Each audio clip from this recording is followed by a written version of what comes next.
Good day, everyone. Welcome to Blacklogic.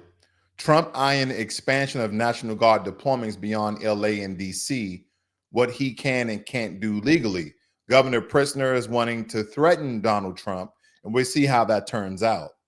Now, his executive order targeting cashless bail, threatening federal funding for cities that abandoned it.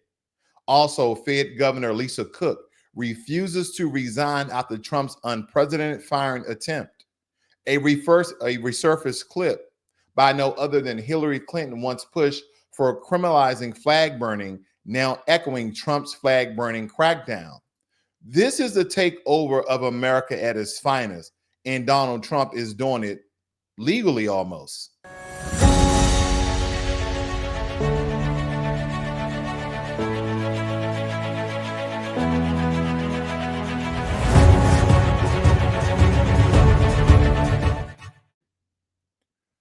So the governor of Illinois, Trump is now saying after LA and DC, he wants to send a National Guard into even more US cities. But as we look at this, can he actually do that? And we're going to break that down, how he's been basically federalizing the entire United States of America, really taking the authority and power away from state governors. Now, legally, the president can federalize the National Guard under the Insurrection Act, during insurrections or when federal laws can't be enforced. Yet it's a heavy lift politically and even legally. Analysts are raising real alarms, especially about using military might to disrupt civil protests. And so the governor of Illinois had to chime in on this. I want you guys to hear it for yourself. Governor Pritzker, Mayor Brandon Johnson, and other local leaders came out swinging today against President Trump's plan to send the National Guard here to Chicago. NBC5's Natalie Martinez joining us here in the studio to start our coverage off tonight. Natalie? Yeah, there's a lot on this tonight, and legal experts are divided on how enforcement would work. But business and faith leaders stood united today, saying Chicago does not want or need militarized streets.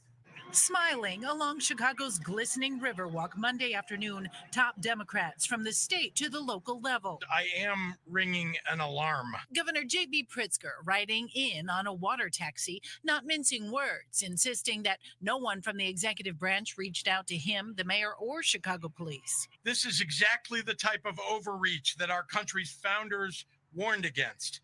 And it's the reason that they established a federal system with a separation of powers built on checks and balances. A collective show of unity, including religious leaders, arguing that they see no justifications to bring armed military personnel to the streets of Chicago. This is about Donald Trump searching for any justification to deploy the military in a blue city, in a blue state, to try and intimidate his political rivals.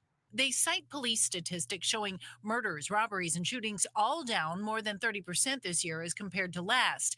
But the White House issued a statement today citing its own stats on Chicago crime, saying its crime rates are still too high and murder rates exceed New York and Los Angeles. 13 of the top 20 cities in homicide rate have Republican governors. We may just go in and do it, which is probably what we should do. They need help. But even the Illinois Attorney General calls militarizing cities immoral and dangerous. My office has filed close to 36 lawsuits fighting the unlawful overreach of the Trump administration. And we're not afraid to do it again. We are being targeted because of what and who we represent.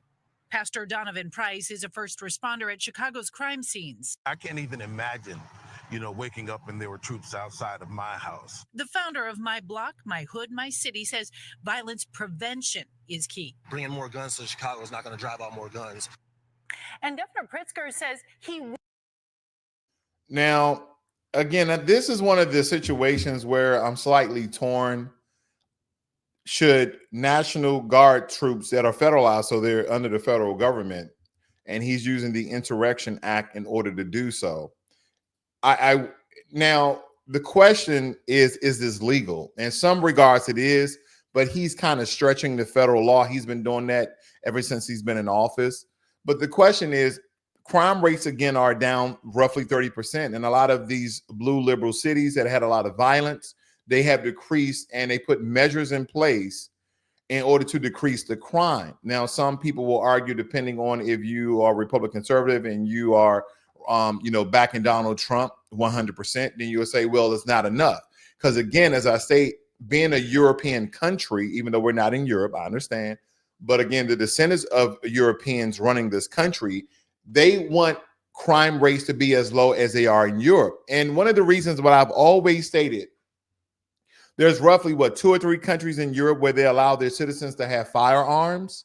A lot of these crimes involve firearms, either legal or illegally. Am I stating for them to eradicate and abolish and amend the Second Amendment that gives us the right to bear arms? No, but providing context. And if you look at the comparison and contrast of European countries versus America, that is the one singularity that makes us so darn different when it comes to crime. Whether it be theft, larceny, burglary, murder, assault.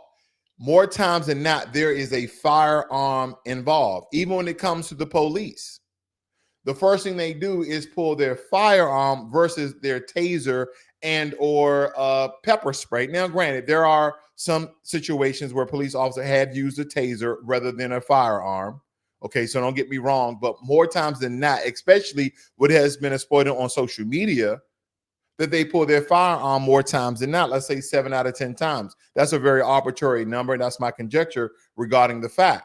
But nonetheless, a lot of these Democratic governors as well as mayors is basically crying foul because they know that President Trump can use federal loopholes in order to federalize their own National Guard troops. And again, we're going to go a little bit further into that, how he can bypass getting permission from the governors. And I think that's very imperative to note.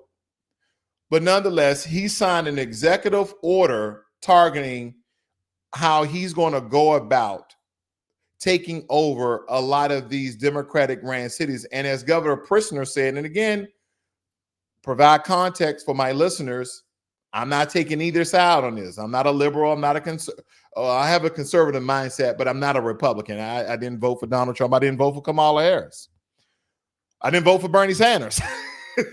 But the point I'm making here is that he's figuring out ways how he can federalize the United States of America, in my opinion. Now it says here, following LA and DC, Trump wants to send the National Guard to other cities, and this is how he can do it. All right. So let's break this down very quickly for you guys, because on yesterday, Trump signed an executive order establishing specialized units in the National Guard to address crime in cities, though it is unclear how the order will work in practice. The National Guard already has reaction forces designed to rapidly respond to incidents requiring law enforcement or security support in each state, territory, and DC. So that is alluding that National Guard troops have some training in urban domestic warfare and or security. That is what that's stating. Now, speaking to reporters Monday, the president said he may or may not wait until governors request National Guard troops before ordering deployments to address crime. These Democratic states, these blue cities, these sanctuary cities, these Democratic mayors, they have never uttered National Guard troops for their cities and states. So Trump is basically nudging them, pushing them, kicking them over the ledge and state that you probably want to request National Guard troops to militarize and to federalize your very dangerous cities, especially cities like Chicago. And Governor Pritzker, I'm going to figure out a way. And matter of fact, I'm just going to use the Insurrection Act. And there's a small clause in the Insurrection Act that we're going to go over that I can actually take over your National Guard and then militarize and federalize your streets and decrease crime even more than what they are. And they had, there was a representative that stated that in order to decrease gun violence, you don't bring more guns to the street. Well, I'm really torn between that, because we're talking about military troops. Military troops and police officers are somewhat different. And believe me when I tell you this, you're approaching a military member with a firearm at the ready is different than approaching a police officer and his firearm is holstered. That I'll leave it just like that, because the way we look at things, a police officer versus a military personnel, we look at things very differently. We almost look at things where people are approaching us as threat before an ally. We look at them as a foe before a friend. That is my conjecture. Meanwhile, Illinois Democratic Governor J.B. Pritzker said at the news conference Monday, Mr. President, do not come to Chicago. You are neither wanted here nor needed here. He's basically saying don't come here.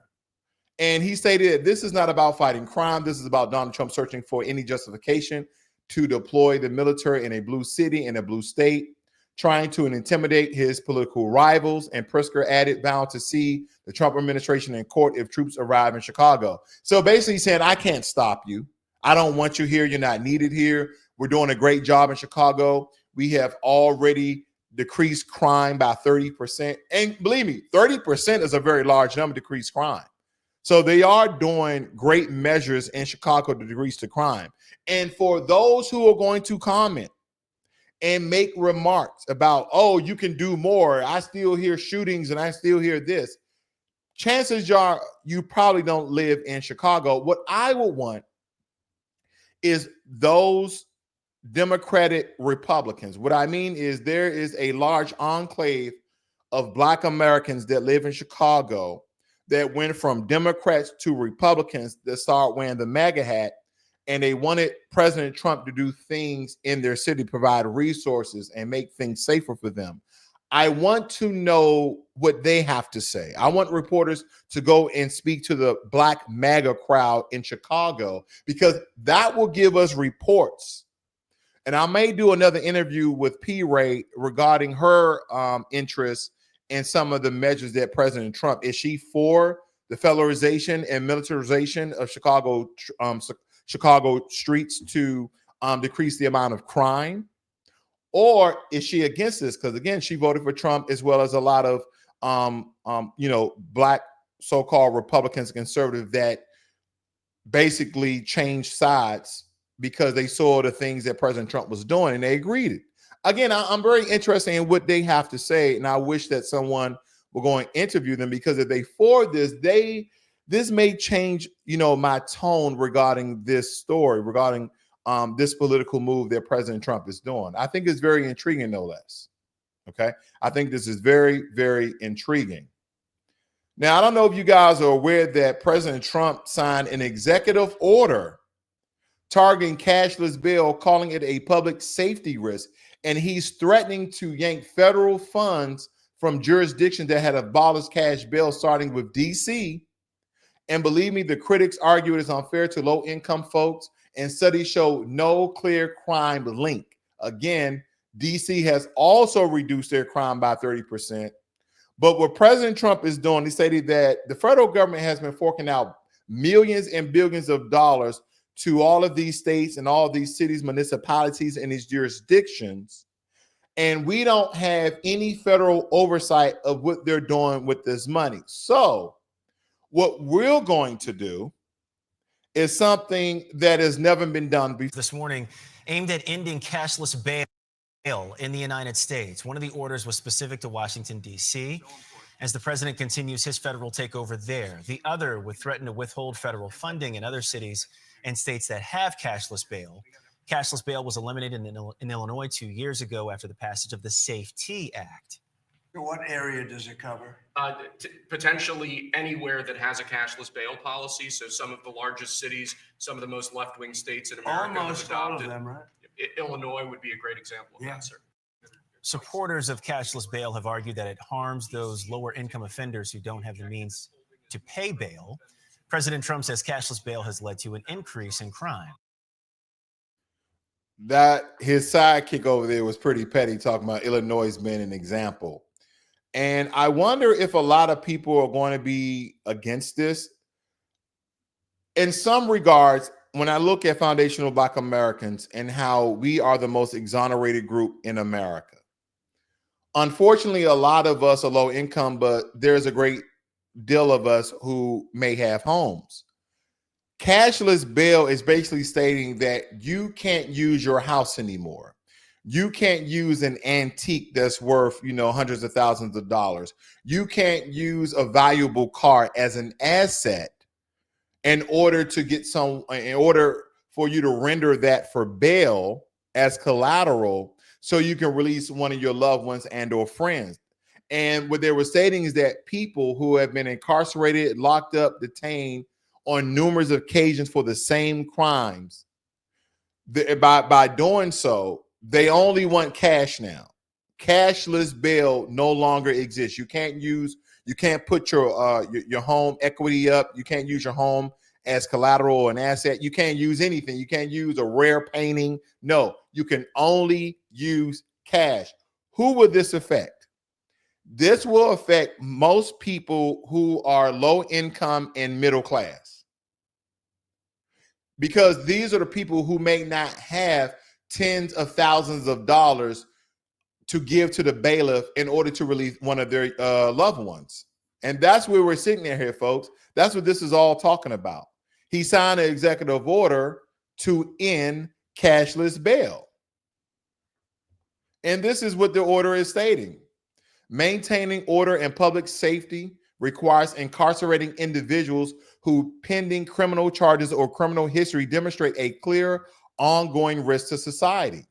When these individuals are released without bail under city or state policies, they are permitted, even encouraged, to further endanger law-abiding, hardworking Americans because they know how laws will not be enforced.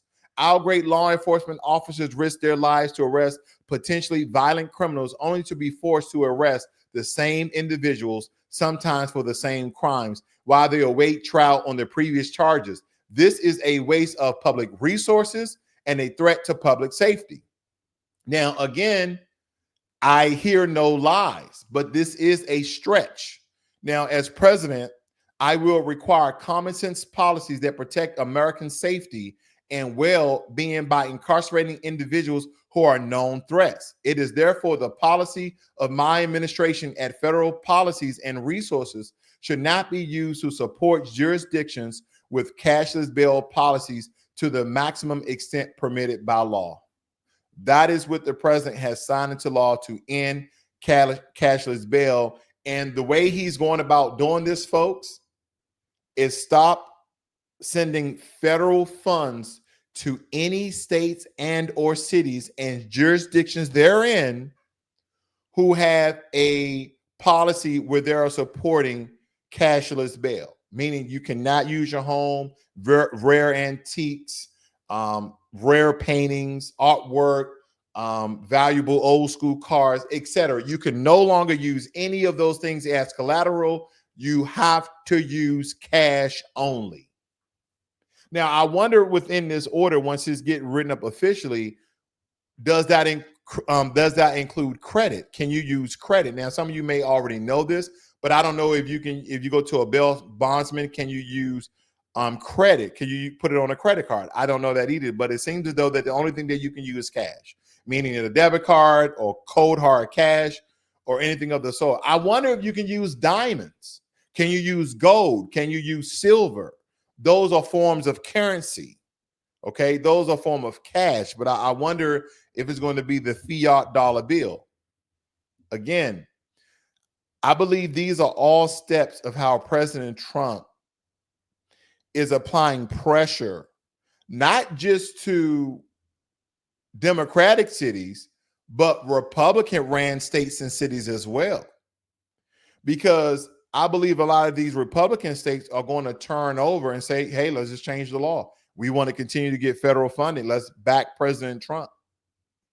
And some of the things that were stated here, stating that Americans, because they know our laws will not be enforced, our great law enforcement officers risk their lives to arrest political violent criminals, only to be forced to arrest the same individuals, sometimes for the same crimes. That's absolutely true. It's not false. But then again, who will this affect the most?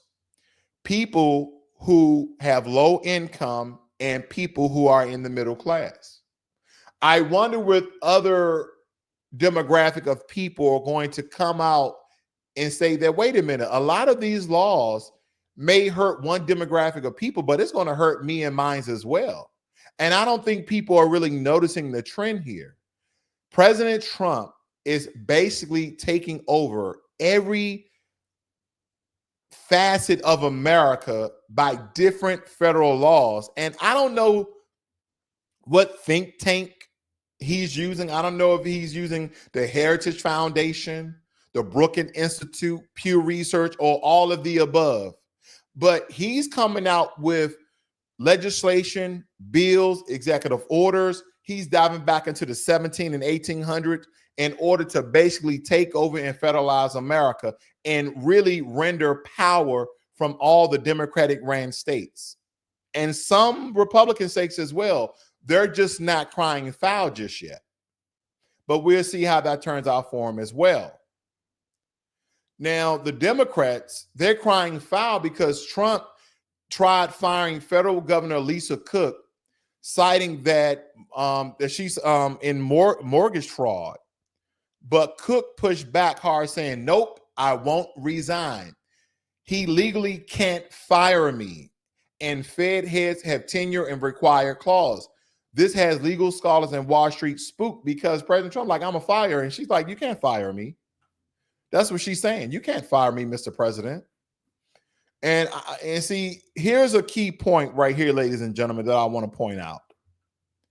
Why it matters. It's legally unclear if the president has the power. So Trump touched off a historic legal fight that threatens the central bank's political independence. Because last night he moved to fire Fed Governor Lisa Cook last night. Trump says he'll fire her if she doesn't resign, and she stated that she's not going to resign.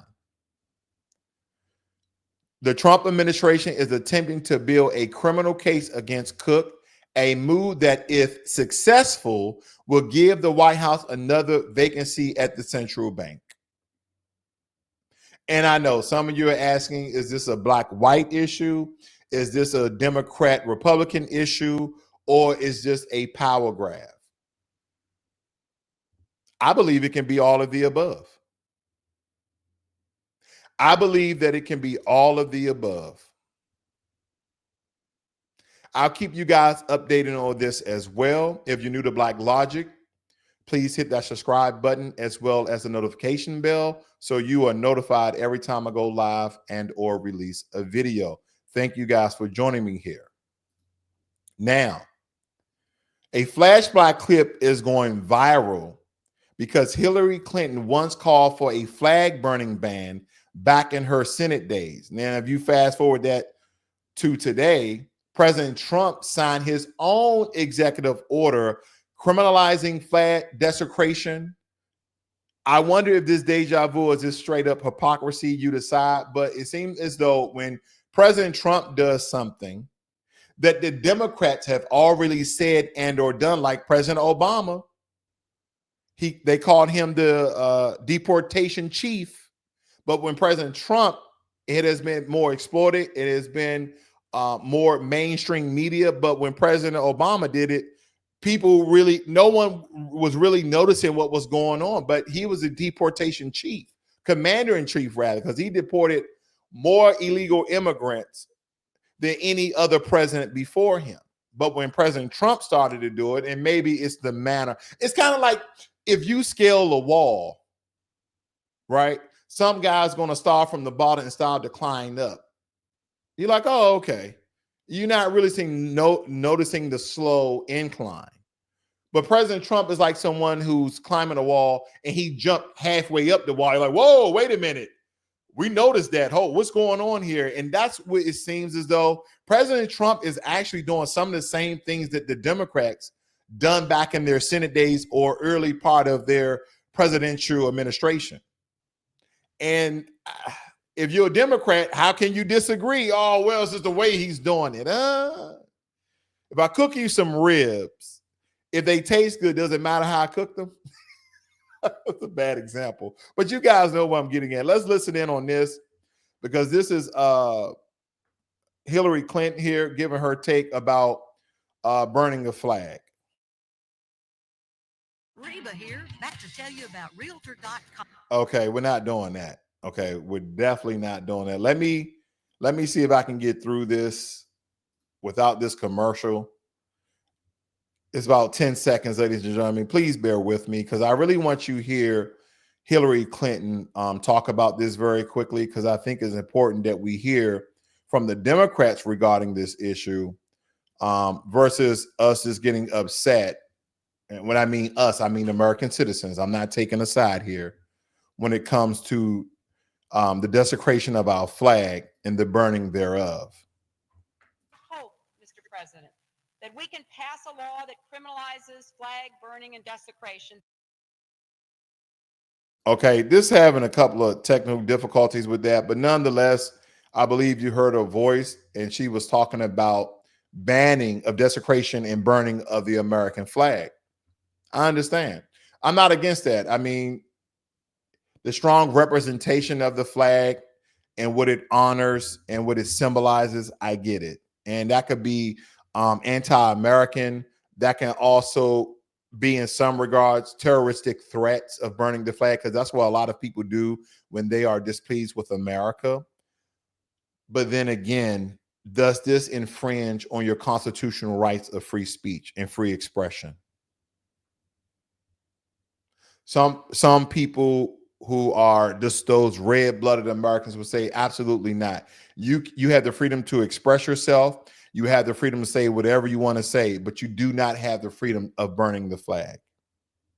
This is one of the stances I'm indifferent about, because America is more than just a flag. I understand what a flag represents, but America is more than just a flag. America is more than just the Constitution, the Code of Conduct, and the Bill of Rights. America is more than the national anthem. America is the people. America is the citizens that uphold the laws by the way of the Constitution. And I understand how a flag is a representation and symbolizing of that. But in the same ways, the Democrats are against burning the flag.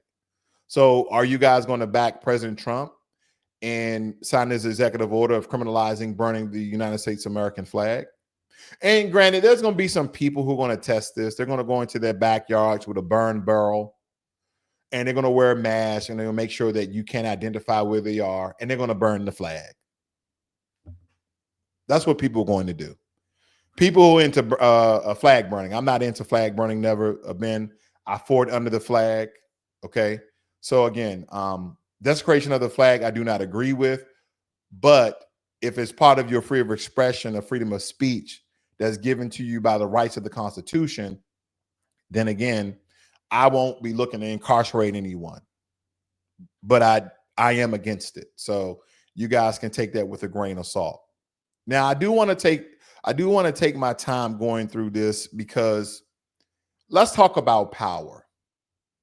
Not just political power, not just party power, but federal power.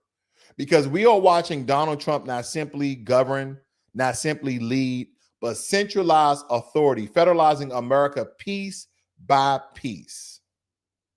That is what President Trump is doing. It begins quietly in Republican state houses. Legislators strip away Democratic mayors' authority.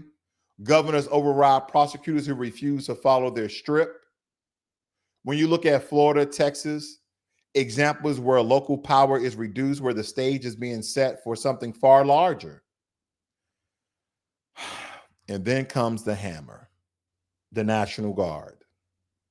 Chicago, Baltimore, DC, New York, LA, Oakland, cities branded with labels like lawless, anarchist, sanctuaries. And with those words, Trump finds his key.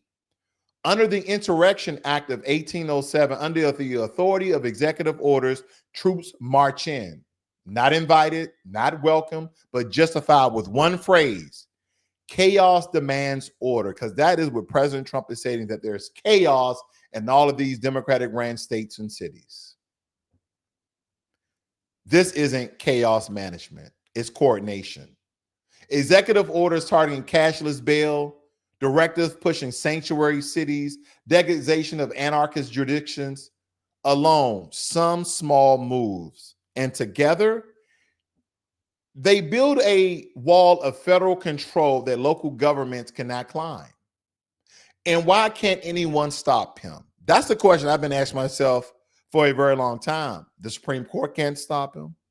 Federal judges can't stop him. Appellate courts can't stop him. The courts are too slow. Congress is too divided. The public too afraid. Fear of crime, fear of unrest, fear that makes federal occupation looks like salvation. But what feels like safety is actually sovereignty slipping away from the American people. Doesn't matter if you're Republican. Doesn't matter if you're a Democrat. Doesn't matter if you're independent. Ask yourself, what is the end game?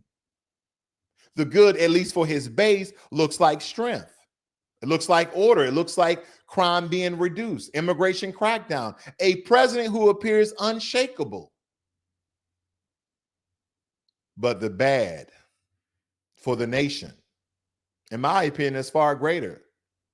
States' rights erased, cities federalized against their will, Black communities and other communities living under permanent militarization, and the president said that any president in the future can silence opposition by declaring unrest, by sending troops, by federalizing dissent itself.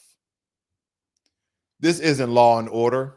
This is consolidation, a patchwork takeover where every temporary deployment becomes permanent power. This is a playbook written not in democracy, not written in the republic, but in domination. And unless Congress moves, unless the courts acts faster than what they have been, unless the people themselves refuse to trade liberty for the illusion of safety, the American experiment tilts. It tilts towards an empire, toward one man holding the reins. America, free the home, the brave. So much for that. While the states, the very heartbeat of federalism, fade into declaration or into decoration. When you really look at it, we're not just watching politics. We're watching America being reshaped in the eyes and in the image of President Donald J. Trump. And if history teaches anything, it's once power centralized, it's rarely, if ever, returns. So the whole notion that we the people have the power, we the people have the vote, we the people don't have diddly squat. Because if he takes over United States of America by federalizing each and every component therein, I wonder, would this then be a communist society? Because we are watching President Trump not just govern, not just lead, but centralize authority, federalizing America piece by piece. It begins in Republican state houses. Legislators strip away Democratic mayors' control, override prosecutors who won't toe the line. Florida, Texas are examples where governors seize power once local. And this is a slow erosion, a stage being set. That's what's going on here, family. But then here comes the hammer, the National Guard. And as I stated before, Chicago, Baltimore, New York, Los Angeles, Oakland. Where's Memphis, Tennessee on the list? He's using the Insurrection Act. And his executive order to have troops march in. And these troops are not being invited by the governors. Now, according to the Insurrection Act of 1807, he needs the permission of the governors to welcome them in. So I believe this is being justified through rhetoric. And believe me, this is not incidental. This is not accidental.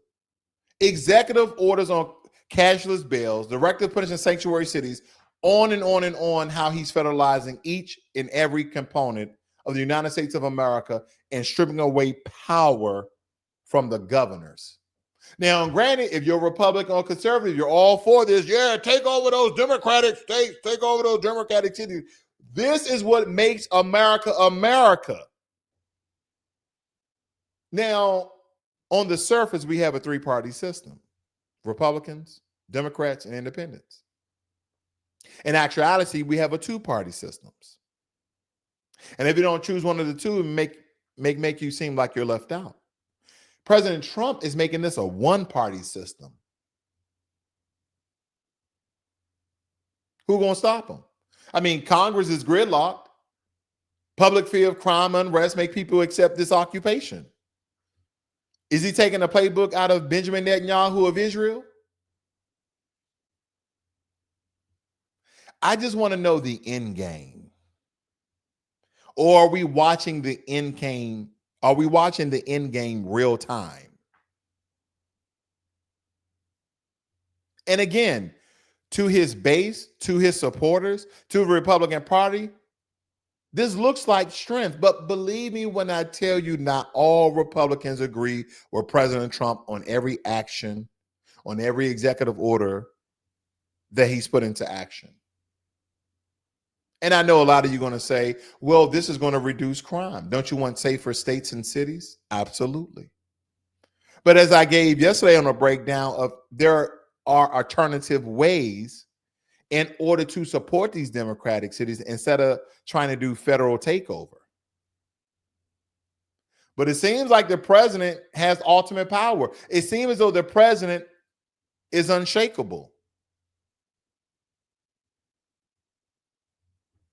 This cuts deeper than what people may think. The states are being hollowed out.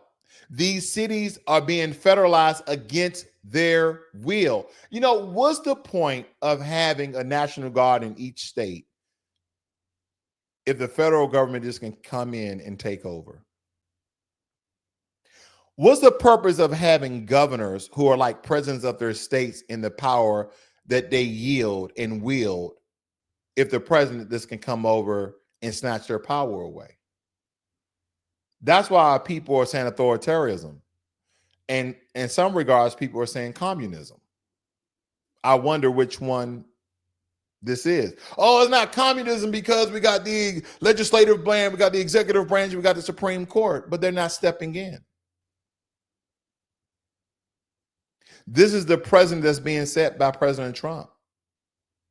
So in the future, look for Democratic presidents to use some of the same tactics, strategies, and methods that President Trump is using today. Or if there's a future for any Democratic president, I wonder the things that he's putting in motion in place. Ladies and gentlemen, can I remind you, we are in the first year of President Trump's 4-year term. And I know some of you are like, wait a minute, this is the first year? I thought we was on the second year. We're only in the first year, folks. This isn't about law and order. It's about, again, consolidation, going from a two-party system to a one-party system.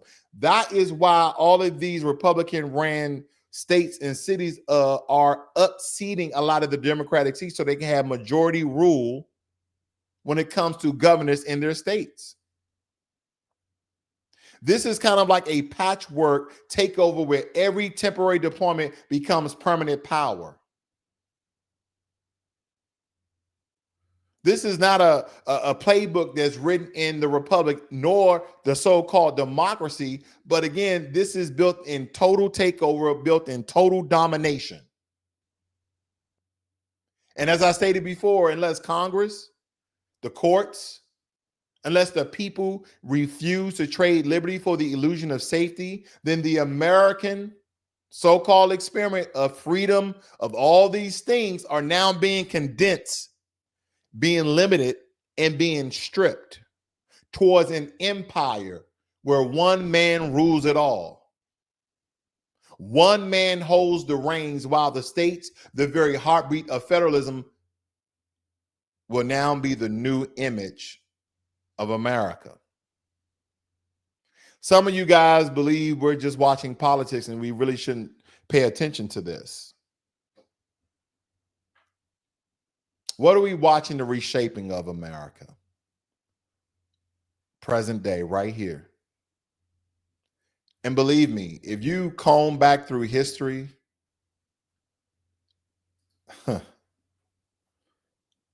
Do we want to have a monarch? Do we want to have an empire? Do we want to have a kingdom?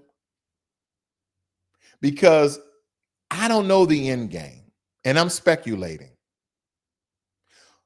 But a lot of the actions that President Trump has been doing, and as I stated yesterday, there are some things I agree with, there are some things I disagree with.